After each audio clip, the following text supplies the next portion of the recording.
মোৰ নাম তোকামিল হক মোল্লা। আৰু কি হয় ক্যান্ডিডেটৰ কি হয় আপোনাৰ মই কেণ্ডিডেট হাজবেণ্ড। আজি মনোনয়ন পত্ৰ আজি মনোনয়ন পত্ৰ দাখিল কৰিছো। কোন কোন এপিৰ পৰা এই 22 চালমাৰা 20 নং 22 চালমাৰা এপিৰ পৰা। পঞ্চায়ত কি পঞ্চায়ত 22 চালমাৰা। ক্যান্ডিডেটৰ নাম কি চৈতন্য নেছা। কোন দলৰ পৰা এইটা দলৰ পৰা। কি আশা কৰিছে এইবেলি কি আশা কৰিছে এইবেলি মই এইবেলি আশা কৰিছো মই এইবেলি জিতি কেনে ৰাইজৰ কাম কৰিম।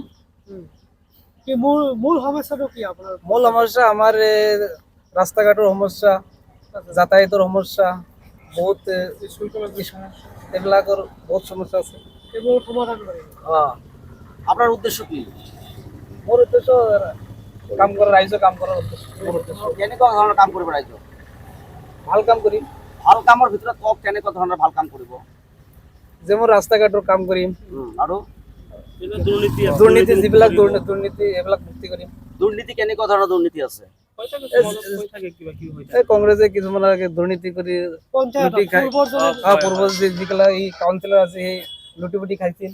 আপুনি লুটি-পুটি নাখাব নেকি? মই নাখাওঁ। মই ৰাইজৰ কোন পদৰ পৰা? কাউন্সিলৰ পদৰ পৰা। কোন দলৰ পৰা?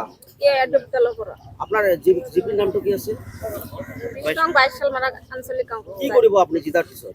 ৰাইজৰ সেৱা কৰিম। ৰাইজৰ কেনেকুৱা ধৰণৰ সেৱা কৰিব? ৰাইজটো অলৰেডি সেৱা হৈ বহুত সেৱা পাইছে। আপুনি কি কৰিব? মানে দুৰ্নীতিৰ পৰা মুক্তি কৰিম।